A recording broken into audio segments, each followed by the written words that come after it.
I still remember the sound of the rain hitting the pavement harder than my own heartbeat, as if the sky itself had decided to drown out whatever was left of me that night, as if nature understood before I did that something irreversible was about to happen, something that would carve a permanent fracture through the center of my life, splitting everything into a before and an after that could never be stitched back together again.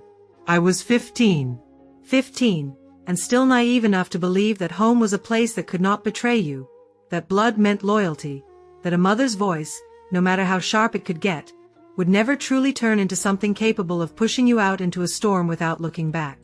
I was barefoot, my toes curling against the cold, wet wood of the porch as the rain crept closer, carried by a restless wind that seemed determined to touch me, to claim me, to welcome me into the chaos outside, and I remember how my entire body trembled, not just from the cold, but from the kind of fear that starts deep inside your chest, where words cannot reach, where logic dissolves, and all that remains is the instinct to hold on to something, anything, before it disappears. I stood there, frozen, staring at the doorway of the only house I had ever called home, the place where I had learned to walk, to laugh, to dream quietly in the corners of rooms that suddenly felt unfamiliar, as if they had been rearranged into a stranger's memory overnight, and yet none of that mattered anymore, because in that moment, the house was no longer mine.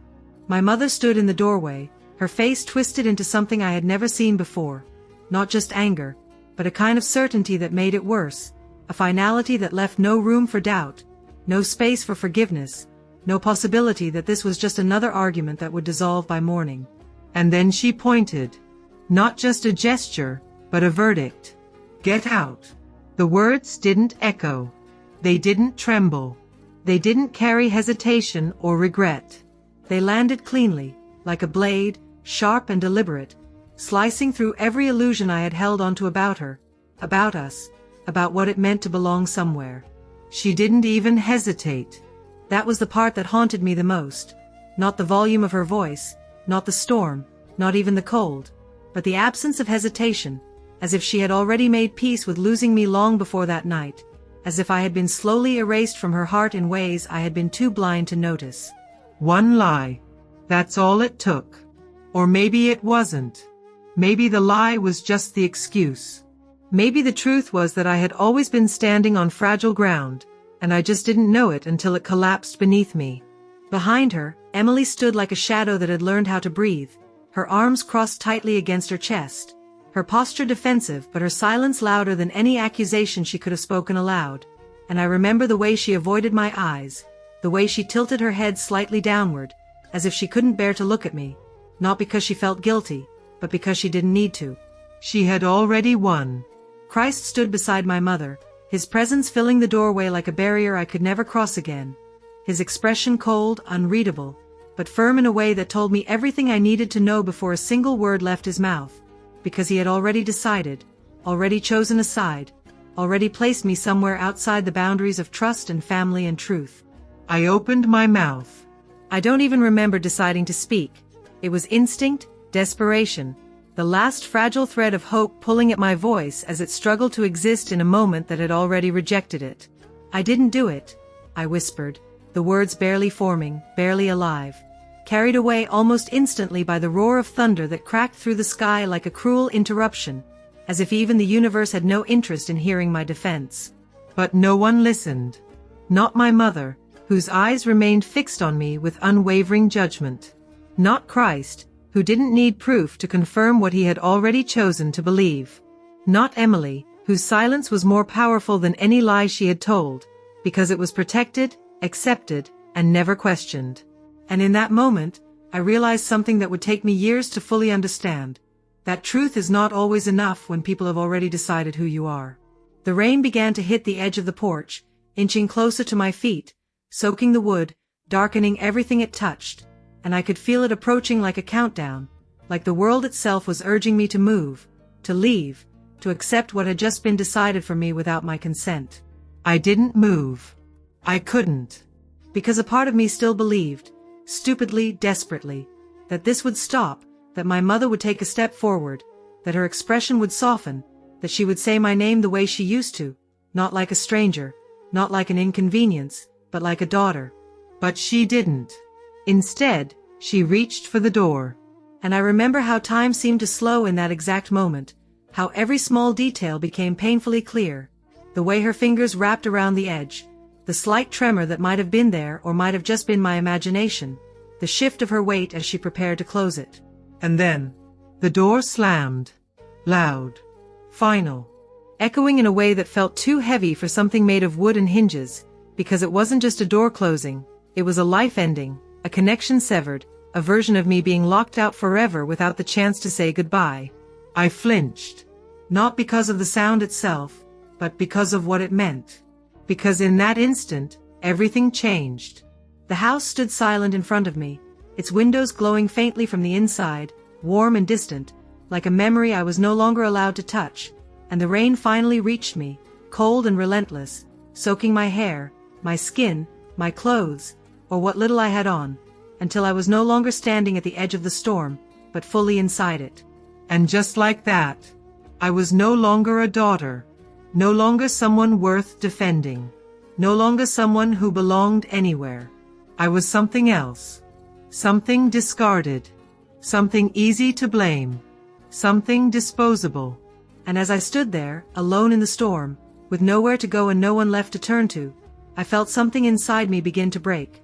Not loudly, not all at once, but slowly, quietly, like glass cracking beneath pressure, spreading in invisible lines that would never fully disappear.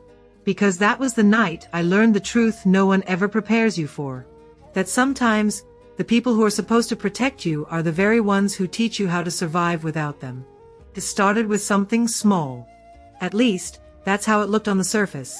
An ordinary afternoon wrapped in the illusion of routine, the kind of quiet, forgettable day that doesn't warn you it's about to unravel your entire life, because nothing about it felt different at first, nothing felt sharp or dangerous or even significant enough to remember, and yet, somehow, it became the exact moment everything began to fall apart. A missing envelope. Cash. Not an absurd amount, not something that would make headlines or attract attention beyond the walls of our house, but just enough to create tension, just enough to raise suspicion, just enough to poison the fragile balance we had been pretending was stability. It had been sitting on the kitchen counter that morning. I remember that clearly. Placed there by Christ with deliberate care, like it mattered, like it was meant to be noticed, like its presence was part of some unspoken test I didn't even know I was taking. And then, by evening, it was gone. The house changed immediately. Not visibly, not in ways that an outsider would notice, but in the subtle shift of energy that creeps into a room when something is wrong, when trust begins to dissolve into doubt, when silence becomes heavier than words. Christ was the first to speak, his voice cutting through the air with controlled irritation, not loud but firm, like someone who already expects betrayal and is simply waiting for it to reveal itself. Where is it? No one answered at first, because no one needed to. The question wasn't really a question, it was an accusation searching for a target. And somehow, without anyone saying my name yet, I could already feel it forming in the space around me, tightening like a noose I hadn't earned but couldn't escape. Emily cried first. She always cried first.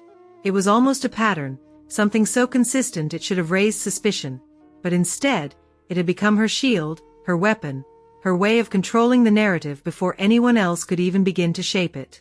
Her breath hitched softly, her shoulders trembling just enough to appear fragile, her eyes glistening with perfectly timed tears that made her look like the victim before anyone had even been accused. "I saw her," she said. Her voice was delicate, trembling in a way that felt rehearsed without ever being obvious, like she had practiced it so many times in smaller moments that it came naturally now, seamlessly blending into reality. "Angeline took it. And just like that, it was done." I froze. Not because I was guilty, but because I understood something in that exact moment that I had never fully grasped before. That truth is powerless when it stands alone against a story people are ready to believe. My mind didn't race. It didn't panic. It simply stopped. Because somewhere deep inside, I knew this wasn't about evidence, or logic, or even fairness.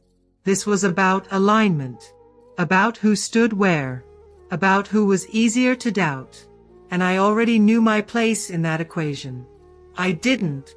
I tried to speak, but the words felt fragile the second they left my mouth, like they didn't have enough weight to survive in the atmosphere that had already turned against me. Christ turned to look at me then. And I remember that look more clearly than anything else. Not anger, not confusion, but distance, as if he were looking at someone he had never really known, someone he had only tolerated until given a reason not to. A stranger. That's what I became in his eyes. Not a girl he had watched grow up. Not someone who had shared meals at the same table. Just a problem that needed to be addressed. "Don't lie," he said quietly. Not loudly. Not violently.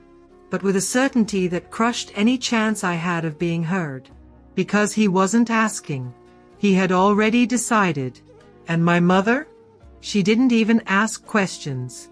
That was the part that hurt in a way I couldn't explain, because I kept waiting for her, for even a second, to hesitate, to look at me and search for something, anything, that might suggest doubt, that might suggest she knew me well enough to question the accusation. But she didn't. She just believed. Instantly. Completely. As if Emily's tears were proof enough. As if my silence, my shock, was confirmation.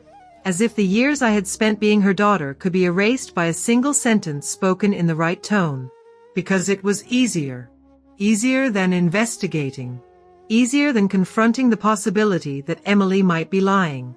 Easier than admitting that the family she had built was fragile, unbalanced, and quietly breaking beneath the surface. Easier than choosing me. Because choosing me would have meant conflict. It would have meant questioning Christ. It would have meant disrupting the version of peace she had convinced herself was real. And I wasn't worth that disruption. I could see it in the way she looked at me, not with rage, but with disappointment already settled into place, like she had accepted a version of me that didn't exist because it required less effort than defending the one that did. "Why would she lie?" my mother asked, her voice calm, almost tired, as if this was something she had expected all along. And that question, so simple, so unfair, hung in the air like a verdict. Because the answer didn't matter. The implication did. Why would Emily lie? She wouldn't. She couldn't. Not in their eyes. Which meant the only possibility left was me. I felt something inside me shift then, not loudly, not dramatically, but in a quiet, irreversible way, like a foundation cracking beneath weight it was never meant to carry. Because I realized I wasn't being evaluated. I was being replaced. Piece by piece. Moment by moment. Until there was nothing left of me worth defending. "I didn't take it," I said again, softer this time, not because I was unsure, but because I could already feel the futility of repeating the truth in a room that had no interest in hearing it. But no one responded. Because the conversation was already over. The decision had already been made. And I was simply the last to understand it. That night, as the accusation settled into certainty and certainty hardened into action, I realized something that would stay with me long after I left that house, long after the rain, long after the door closed behind me. I wasn't being punished for stealing. That would have required proof. That would have required fairness. That would have required them to care about the truth. No. I was being removed. Carefully. Conveniently. Because I didn't fit anymore. Because I was the easiest piece to discard. Because in a family built on fragile, selfish choices, I was the only one who didn't belong in the version of reality they were trying to protect. I wasn't the problem. I was the inconvenience. And that was something far more dangerous. Because problems can be solved. But inconveniences? They get eliminated. The storm didn't stop that night. It followed me. Not just in the sky, where thunder kept breaking the silence like something unfinished, something unresolved, but inside me, where every step I took felt like I was walking deeper into something I didn't understand yet, something that wasn't just about being cold or wet or alone, but about being erased from the life I thought I belonged to. Neither did my life. That was the strange part. Because a part of me expected everything to end the moment that door slammed behind me, expected time to freeze or reality to bend or something. Anything. To interrupt what was happening, but nothing did, and the world continued forward with an indifference so complete it felt almost cruel, like I had fallen out of something important while everything else carried on without noticing. I walked for hours. I don't remember deciding where to go. I didn't have a plan, didn't have a destination, didn't even have shoes, and yet my body kept moving as if standing still would mean accepting something I wasn't ready to accept, as if motion itself was the only thing keeping me from collapsing under the weight of what had just happened. The rain soaked through everything. My hair clung to my face, my clothes felt heavier with every step, and my skin burned with cold that seemed to settle into my bones. But none of that felt as sharp as the emptiness growing inside my chest, expanding with every passing minute, stretching into spaces where warmth used to exist. Cars passed me like I didn't exist. Headlights cut through the darkness, illuminating me for a second before disappearing again, like brief acknowledgments of something unimportant, something not worth stopping for. And I remember wondering, in a distant, almost detached way, what they saw when they looked at me. A girl? A stranger? A problem they didn't want to involve themselves in? No one stopped. No one slowed down. And eventually, I stopped expecting them to. People avoided my eyes. Even the few who walked past me on the sidewalk seemed to sense something they didn't want to engage with, their gazes shifting away too quickly, their steps becoming slightly faster, as if proximity alone might pull them into something uncomfortable, something complicated. Like I carried something contagious. Abandonment, maybe. Or the quiet, unsettling truth that anyone can lose everything in a single moment, and that acknowledging me would mean acknowledging that possibility in their own lives. So they looked away, and I learned to do the same. I don't remember where I went that first night. Only that I didn't stop until my legs felt numb, until the storm softened into a steady rain, until the world grew quieter in a way that made the loneliness louder. I found somewhere to sit. Not safe. Not warm. Just somewhere. A narrow space behind a building, half covered, barely shielding me from the rain, but enough to create the illusion of shelter, enough to let me pretend, even for a moment, that I wasn't completely exposed to everything. I pulled my knees to my chest, wrapped my arms around myself, and waited. For what? I didn't know. Maybe for morning. Maybe for courage. Maybe for someone to realize I was gone. But no one came. And morning didn't change anything. The sky lightened, the rain stopped, the world woke up, but my reality stayed exactly the same, unchanged, unmoved, untouched by the passing of time. I slept in places I can't even describe now without feeling that same hollow ache in my chest. Because they weren't really places meant for people. They were spaces in between, edges of buildings, empty corners, forgotten areas where no one lingered long enough to notice anything out of place, and I became part of that invisibility, blending into it, learning how to exist without being seen. Each night felt longer than the last. Each morning felt heavier. And somewhere along the way, time stopped feeling like something that moved forward and started feeling like something I had to endure. Hunger became familiar. Cold became normal. Fear became constant, but quieter, more controlled, less overwhelming as the days passed, as if my body and mind were slowly adapting to something they had never been meant to handle. But pain does something strange. It doesn't just break you. It studies you. It learns your limits, your patterns, your weaknesses, and then it reshapes them, slowly, deliberately, until you become someone who can carry it without collapsing. It sharpens you. I started noticing things I had never paid attention to before. The way people moved, the way they avoided certain streets, the places where lights stayed on longer, where doors remained unlocked, where voices could be heard through thin walls. I learned where to go, where not to go, who to avoid, who might help, and who definitely wouldn't. I stopped thinking like a child. Because children expect protection. And I had already learned that protection wasn't coming. It strips you. Not just physically, but emotionally, mentally, stripping away the parts of you that depend on others, that seek comfort, that believe in safety as something guaranteed rather than something earned moment by moment. I stopped expecting kindness. Stopped hoping for understanding. Stopped believing that anyone would see me and choose to care. Because every expectation that went unmet hurt more than the absence of expectation itself. And eventually, it became easier not to expect anything at all. It rebuilds you into something harder, quieter, more dangerous. Not dangerous in the way people imagine, with anger or violence or chaos, but in a quieter way, in the way someone becomes difficult to read, difficult to break, difficult to control, because they have already faced something that took everything from them and kept going anyway. I became observant, careful, deliberate. Every decision mattered now, even the smallest ones. Where to sit, when to move, how to speak, when to stay silent. And that awareness settled into me like a second nature, something instinctive, something constant. I stopped crying after the third night. I remember the moment clearly. Not because something dramatic happened, but because nothing did. I was sitting alone, in another borrowed corner of a world that didn't belong to me, and I felt the familiar pressure building in my chest, the same ache that had brought tears every night before, the same overwhelming sense of loss that refused to fade. But this time, nothing came out.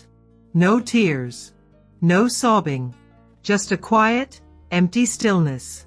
And I realized, slowly, almost reluctantly, that something inside me had changed. Not because it didn't hurt. It still hurt, in ways that were deeper, heavier, more permanent than before. But because I understood something I hadn't been ready to accept during those first nights. No one was coming. Not my mother. Not anyone from that house. Not someone who would suddenly appear and fix everything, who would explain the misunderstanding, who would take me back and undo what had been done. There was no rescue, no reversal, no second chance waiting just around the corner. And once I understood that, something settled inside me. Not peace, not acceptance, but clarity. A cold, steady awareness that I was on my own, completely and entirely, and that whatever happened next would depend on me. Not on hope, not on luck, not on someone else's decision to care. Just me. And as I sat there, staring out at a world that had already moved on without me, I made a quiet decision, not out loud, not with dramatic intention, but in a way that felt deeper than words. If no one was coming to save me, then I would learn how to survive without being saved. And that was the moment the girl I used to be began to disappear. Not all at once, not completely, but enough to make space for someone new, someone shaped not by love or comfort, but by absence, by endurance, by the quiet, relentless need to keep going even when there was nothing left to hold on to. Because surviving without love doesn't just change you, teaches you how to live without needing it. Years passed. Not in the way time is supposed to pass, measured in birthdays, in milestones, in quiet celebrations that mark growth, but in something heavier, something less visible, where each day blended into the next with a quiet determination to survive, to endure, to become something that no longer resembled the girl who once stood barefoot on a porch, waiting for someone to change their mind. I stopped counting the years at some point, because counting meant remembering, and remembering, in the beginning, still hurt too much.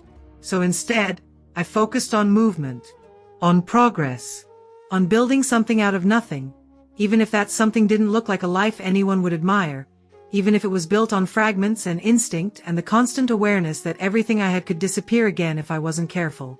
I changed my name before anyone else could define it again.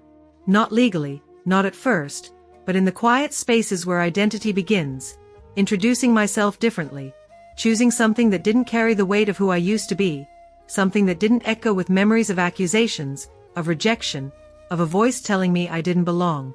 Angeline became a name I kept buried. A name that belonged to a version of me that had been left behind in the rain. Because names have power. They shape how people see you. And more importantly, how you see yourself. I refused to let mine be tied to a story I didn't choose. Angeline wasn't the girl on that porch anymore. She was a memory. A ghost. A weakness I couldn't afford to carry forward. So I became someone else. Someone quieter. More controlled. Someone who didn't ask questions she didn't want the answers to. Someone who didn't expect kindness, and therefore wasn't disappointed when it didn't come.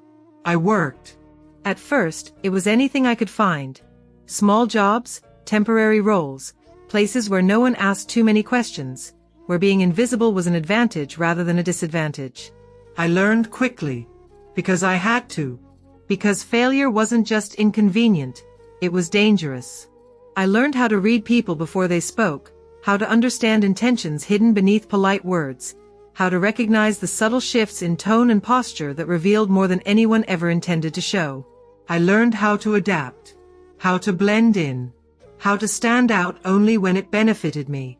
And most importantly, I learned how to protect myself.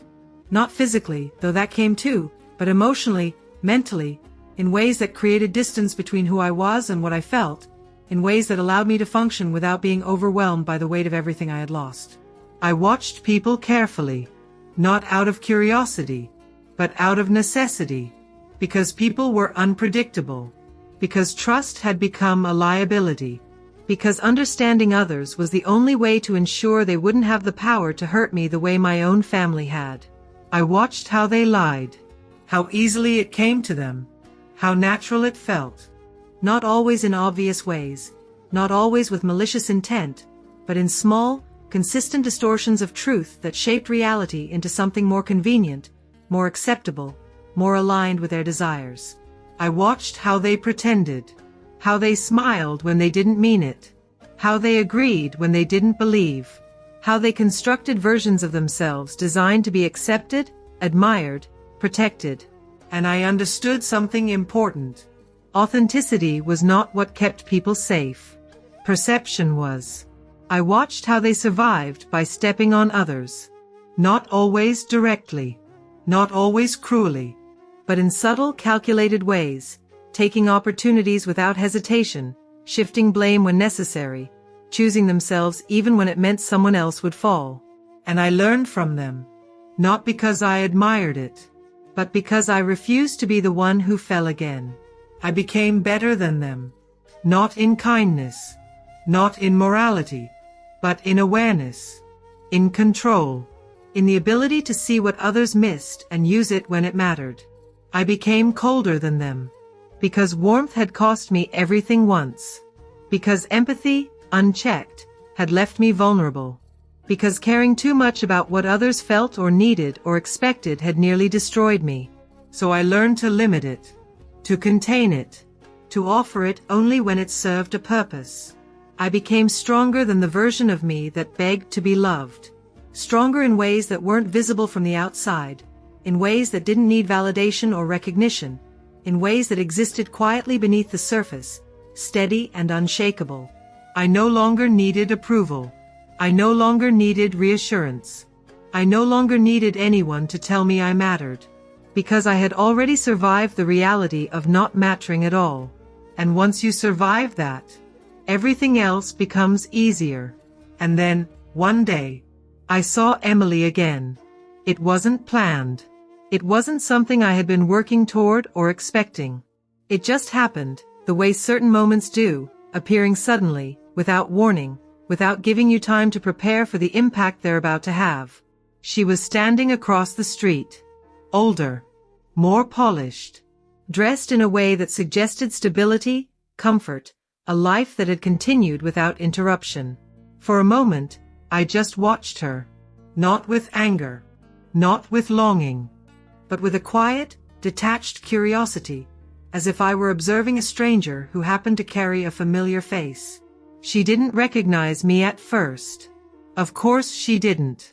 Why would she? The girl she had accused, the girl she had helped erase, no longer existed in any visible way. I had changed too much. In appearance, in posture, in the way I held myself, in the way I looked at the world. There was no trace of hesitation in me anymore. No visible vulnerability. No indication that I had ever been anything other than what I was now. But then, our eyes met, and something shifted. I saw it happen in real time. The confusion first. A brief flicker of uncertainty as she tried to place me, to understand why I felt familiar, why something about me unsettled her in a way she couldn't immediately explain. And then, recognition. Slow, reluctant, but undeniable. And with it, fear. Not dramatic, not obvious, but real.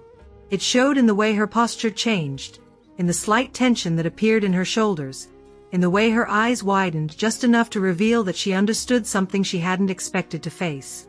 She knew who I was. And more importantly, she realized I wasn't the same. That was the moment I understood.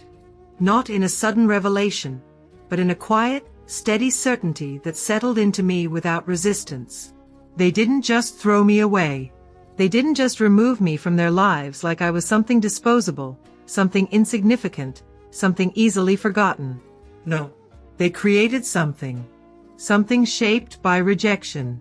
Something built in absence. Something that had learned to survive without them, to grow without them, to become something entirely separate from the version they had once controlled. Something they could never control again. And as I stood there, meeting Emily's gaze without flinching, without hesitation, without any trace of the girl she once overpowered, I realized that whatever power she thought she had over me, it was gone. Completely. Irreversibly. Because I wasn't standing there as Angeline, the girl who had been accused, dismissed, and abandoned. I was standing there as someone else. Someone she didn't understand. Someone she couldn't manipulate. Someone she couldn't erase. And for the first time since that night in the storm, I wasn't the one who felt small. She was. The truth has a way of resurfacing. It always does. Not loudly, not in the way people expect, with confessions or dramatic revelations, but slowly, quietly, in fragments that don't make sense at first, in details that feel insignificant until they begin to connect, forming something undeniable, something that refuses to stay buried no matter how carefully it was hidden. I didn't go looking for it at first. For a long time, I told myself I didn't need it. Because needing answers meant reopening something I had spent years learning how to close, how to seal off, how to live without. But the truth is, some questions don't disappear. They wait. They linger in the back of your mind, in the spaces between thoughts, in the moments of silence when there's nothing left to distract you from them. And eventually, they demand to be faced. I didn't need revenge. Not in the beginning. That's what I told myself. What I wanted was something simpler. Cleaner. Answers. Closure. Something, anything, that could confirm that I hadn't imagined it all, that I hadn't misunderstood, that the memory of that night, of that accusation, of the way everything collapsed so quickly, wasn't just a distorted version of reality shaped by pain and time. I needed to know that I wasn't crazy, that I hadn't been wrong about what I felt, that what happened to me actually happened the way I remembered it. So I started small, carefully, quietly. I asked questions where I could. Listened more than I spoke. Followed threads that didn't seem important at first, conversations that hinted at something beneath the surface, details that most people would overlook because they didn't know what to look for. But I did. Because I had lived it. Because I had felt the weight of something being off, even back then, even before I had the words to explain it. And the deeper I dug, the uglier it became. At first, it didn't make sense. Pieces that didn't fit together. Stories that shifted slightly depending on who told them. Small inconsistencies that could have been dismissed as memory errors, as misunderstandings, as the natural distortion of time. But I didn't dismiss them. I couldn't. Because I had learned something over the years.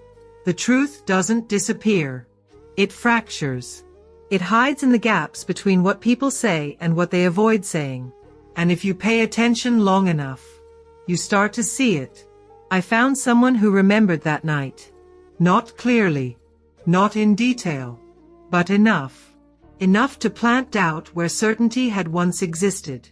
There was an argument earlier, they said casually, as if it didn't matter, as if it was just another detail in a long-forgotten story. Christ was looking for something. Something. Not accusing. Not pointing fingers. Looking. That was the first crack. Because if he had been looking for it before the accusation, then how did it suddenly become something I had taken? I didn't react. Didn't push. Just listened. Stored it away. And kept going. Another conversation. Another fragment. Another piece that didn't quite align with the version of events I had been forced to accept. He found it later, didn't he? That question. So simple. So careless. Spoken by someone who didn't realize what they were revealing. And in that moment, everything shifted. Because if it had been found, then it had never really been gone. Which meant the money was never stolen. The realization didn't hit all at once. It settled slowly, heavily, like something sinking into place after years of being suspended in uncertainty. Christ had hidden it. Not intentionally, maybe. Not at first. But it didn't matter. Because instead of correcting the mistake, instead of admitting what had happened, instead of stopping everything before it went too far, he let it continue. He let the accusations stand. He let me take the fall for something he had done. And Emily? I already knew. Or maybe I had always known, somewhere deep down, in a place I hadn't been ready to face until now. She had lied. Not out of confusion. Not out of fear. But deliberately. Carefully. Choosing her words, her tone, her timing with a precision that ensured she would be believed, that ensured I wouldn't. And suddenly, her tears made sense. Her silence. The way she avoided my eyes. It wasn't guilt. It was strategy. And my mother? That was the part one wasn't ready for. That was the part one had avoided, even in my own thoughts, even as everything else began to fall into place. Because there was still a part of me, small, quiet, buried beneath everything I had become, that wanted to believe she hadn't known. That she had made a mistake.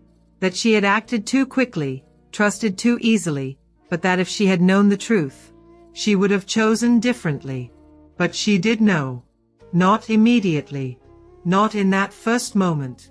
But later. After. When things had settled. When the truth had begun to surface in small, undeniable ways. She knew. And she said nothing. No apology. No correction. No attempt to find me, to fix what had been broken, to undo the damage before it became permanent. She chose silence over truth. And that choice, that was the real betrayal. Because it wasn't made in anger. It wasn't made in the heat of the moment. It was made calmly, deliberately, with full awareness of what it meant. Because admitting the truth would have meant admitting something far worse than being wrong. It would have meant admitting that she had destroyed her own daughter's life over nothing. That she had chosen the easier path. That she had protected a lie instead of protecting me. And that kind of truth, it doesn't just hurt. It dismantles everything. So she buried it. Buried me with it. And moved on. As if I had never existed. As if that night had never happened. As if the version of me she erased didn't deserve to be remembered. I sat with that realization longer than I expected. Not reacting. Not breaking. Just processing. Because the anger I thought I would feel didn't come the way I imagined. It wasn't explosive. It wasn't overwhelming. It was quiet. Controlled. Sharp in a way that felt almost surgical.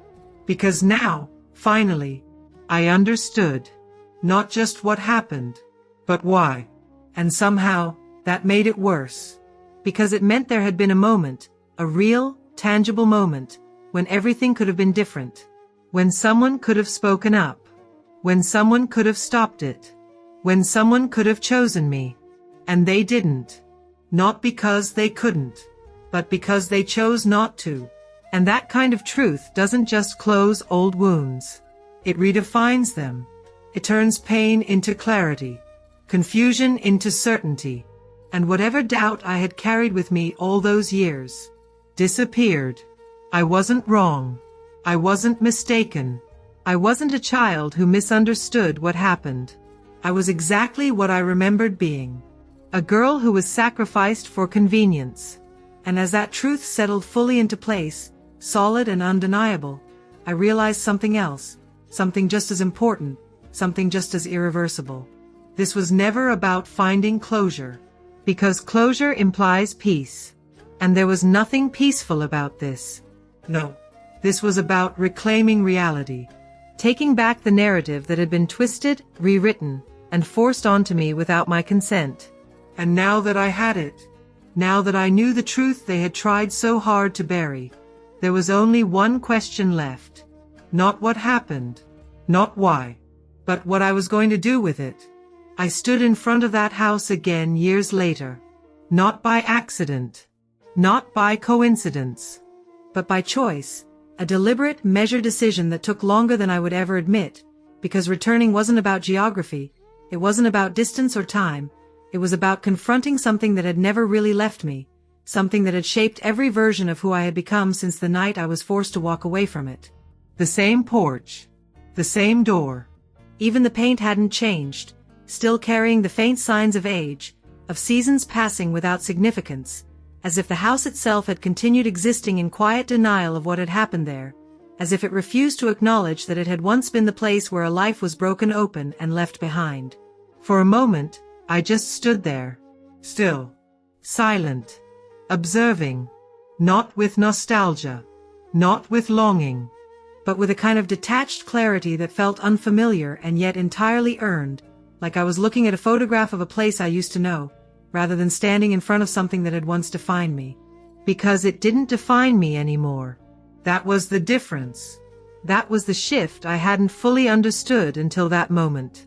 I had spent years believing that coming back would feel heavier, that it would stir something unresolved, something unfinished, but instead, it felt distant, contained, like the past had finally settled into something that no longer had power over me.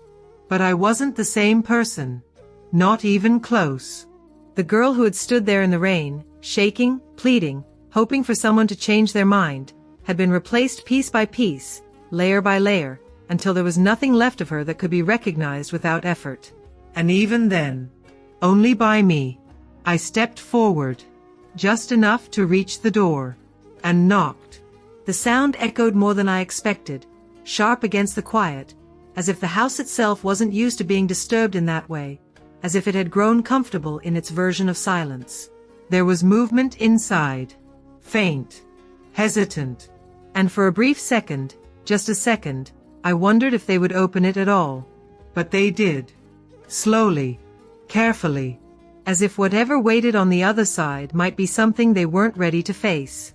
And when the door finally opened, everything I had imagined, everything I had prepared for, everything I thought I might feel, didn't happen, because they didn't look the way I remembered. Not exactly. They looked smaller. Not physically, but in presence, in the way they held themselves, in the way their expressions carried something unfamiliar, something fragile, something uncertain, something that hadn't existed before. They opened it this time, not with anger, not with certainty, but with guilt, regret, fear, and it showed. In the way my mother's hand lingered on the edge of the door, as if she needed something to hold on to. In the way her eyes searched my face, not with accusation, but with something closer to desperation. In the way she said my name, Angeline.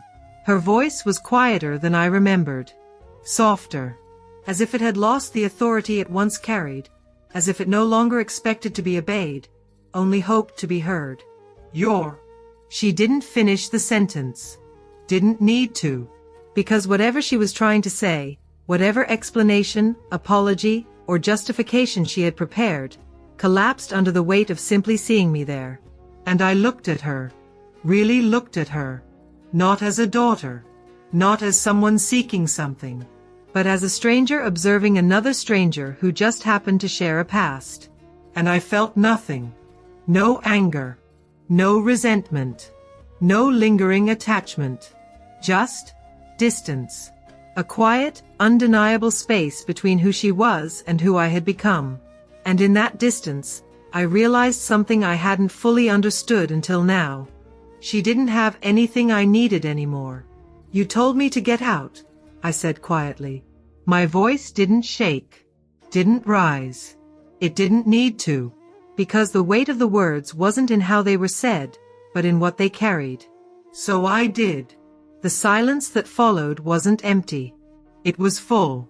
Full of everything that had never been said, everything that had been avoided, everything that had been buried instead of faced.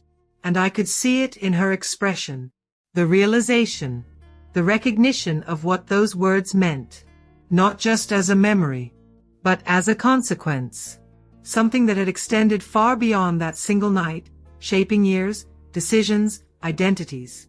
Something that couldn't be undone. She stepped forward slightly, just enough to close the distance between us by an inch. And then she reached for me, carefully, hesitantly, as if unsure whether she had the right, as if afraid that even the smallest movement might break something already fragile. But I stepped back, not dramatically, not harshly, just enough to make it clear.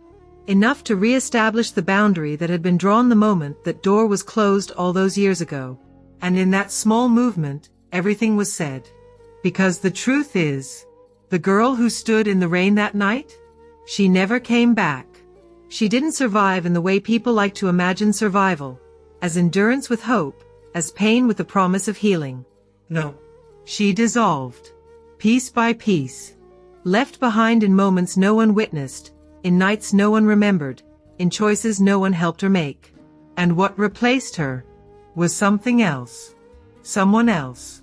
Someone shaped not by what was given, but by what was taken. Someone who learned to exist without needing permission, without expecting return, without depending on anything that could be taken away again. And the woman standing here now? She didn't need them anymore. Not their approval. Not their apology. Not even their regret. Because all of that belonged to a version of me that no longer existed. And as I stood there, looking at the people who once had the power to define my entire world, I realized that power had disappeared so completely it almost felt unreal, like something imagined rather than lived. They couldn't hurt me anymore. But more importantly, they couldn't reach me anymore. And that was the real ending. Not forgiveness. Not reconciliation. Not even closure in the way people expect it. Just separation. Complete. Irreversible. I held her gaze for a moment longer. Not searching. Not waiting. Just acknowledging. And then, without another word, I turned away. Because there was nothing left to say. Nothing left to fix. Nothing left to take back. Only something left to leave behind. For good this time. And as I walked away from that house, past the porch, past the door, past the place where everything had once ended, I didn't look back. Not because I was trying to be strong, but because I didn't need to anymore. Because whatever part of me had once belonged there was already gone.